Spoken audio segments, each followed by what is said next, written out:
Estamos de volta com Pensamento Jurídico, uma produção da Magis. Participe de nosso programa pelo e-mail pensamento@magis.com.br, pensamento@magis.com.br. Hoje estamos discutindo a proposta de aumento de penas para crimes contra a honra durante a aprovação do novo Código Penal. Nosso entrevistado é o juiz Milton Lívio Lemos Salles, que é titular da 4ª Vara Criminal da Comarca de Belo Horizonte.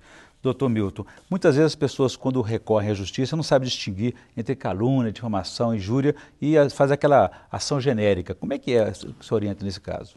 Olha, então vamos repetir de uma forma bem objetiva. Injúria é o xingar, é o ferir o que você pensa de você. Então, eu xingo você de desonesto. Eu cometi o crime de injúria. Agora, se eu atribuo um fato a você, né, que também fira aí a sua reputação e, obviamente, fere também o que você pensa de si, né, aí eu já cometo difamação. E calúnia é quando eu atribuo falsamente a você um fato tipificado no Código Penal brasileiro como crime. E a pessoa pode acionar a justiça, por exemplo, se ela tiver dúvida se foi ofendido ou não? Está ficando essa dúvida? Não. Para esclarecer se a pessoa realmente ofendeu ou não. Eu acho que o que o senhor está querendo dizer que é a questão da representação. Porque chega ao meu conhecimento que o fulano falou que eu sou desonesto, né? Eu não tenho uma prova disso, né? Então, eu interpelo, eu faço uma interpelação a ele através do juiz para que ele venha e se manifeste se falou ou não falou. Para confirmar ou não aquela declaração. Porque se ele confirma, aí quer dizer, eu já me habilito, né, a entrar com a ação, a queixa-crime contra ele. E há muita confusão entre os próprios operadores de direito, os advogados, nessa área?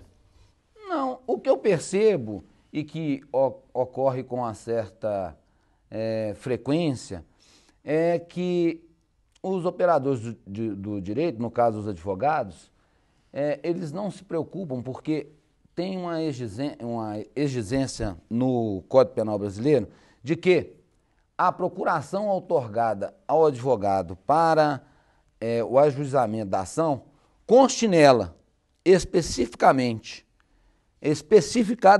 digamos assim, que os poderes estão sendo outorgados para o advogado para que ele processe ciclano por ter feito isso e aquilo, objetivamente. E muitos advogados não se preocupam com esse detalhe e a gente verifica que depois é arguída uma nulidade no decorrer do processo e que a gente tem que acabar reconhecendo. E aí a pessoa fica sem a punição, né?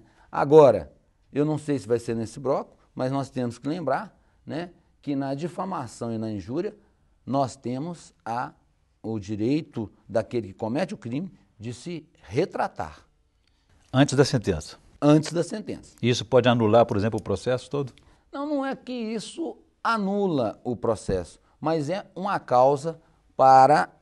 uma reparação, um tipo de reparação. Isso. Mas não impede, também como o senhor falou no bloco anterior, de a pessoa, mais tarde, cobrar também reparação por danos morais materiais. Com certeza. O que pode ser feito também o artigo 520 do Código de Processo Penal fala que o juiz, antes de receber a representação, ele deverá marcar uma audiência para que as partes se componham, se quiserem. Uma espécie de conciliação. Obviamente, se quiserem. Então, nessa audiência lá do artigo 520, pode ser ajustado já uma indenização, um valor reparatório. E aí você homologa aquele acordo, né, e já constando que aquela reparação é também para os efeitos civis das ações de indenização, suponhamos, falamos assim, bom, então já recebeu tanto e não tem mais direito a propor uma nova ação, obviamente, baseado neste fato, né? Doutor Milton, e quando a injúria ela ganha outras características, dos aspectos como o racial, religioso, o de etnia, isso modifica o tratamento? Modifica, porque a injúria racial, ela não se processa mediante queixa-crime. Ela é uma ação, ela não seria uma ação privada, ela é condicionada à representação. Então basta a representação e aí o Ministério Público vai ter que assumir a titularidade aí desta ação, né? E se for o caso, denunciar aquela pessoa. Doutor Milton, é possível estabelecer a ordem de gravidade entre elas, entre a calúnia, injúria e difamação? Obviamente que a calúnia, ela é muito mais grave, né? Porque você atribui falsamente a uma pessoa o cometimento de um crime. Isso é muito grave, né? Isso é até, digamos assim, odioso, né?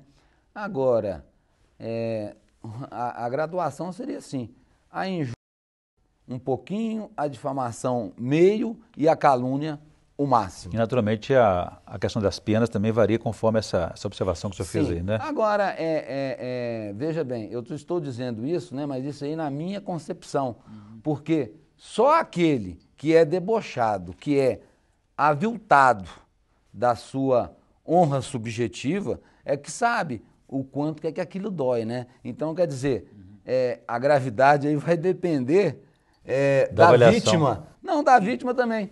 Se a vítima já está acostumada, suponhamos, a ser chamada de desonesta, então aquilo pouco vai valer para ela, né? Não vai nem entrar com queixa-crime, nem com nada.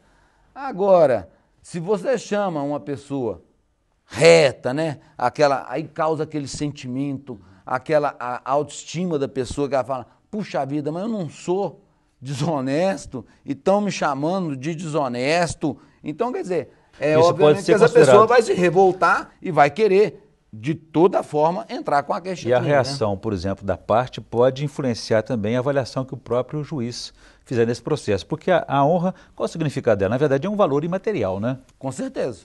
Com certeza. Isso influencia, por exemplo, a reação da parte, influencia a decisão do juiz, que interpreta-se, né, se é subjetivo ou objetivo. Veja bem, aí você vai pegar ali a gravidade, se restar demonstrado que em face daquela injúria, a pessoa teve, suponhamos, até que se submeter a um tratamento psicológico, ela ficou deprimida. Quer dizer, aí, na hora que você for pesar, na hora que você for dosar a pena, analisando as circunstâncias judiciais do artigo 59, você poderia aumentar um pouquinho a pena, olhando essa questão aí da extensão do dano causado, né? Na honra da pessoa. Ok. Vamos fazer um novo intervalo, doutor Milton. Eu gostaria então no próximo bloco a gente falar um pouco sobre essa questão dos crimes, da ocorrência desses crimes na internet. A gente volta em instantes.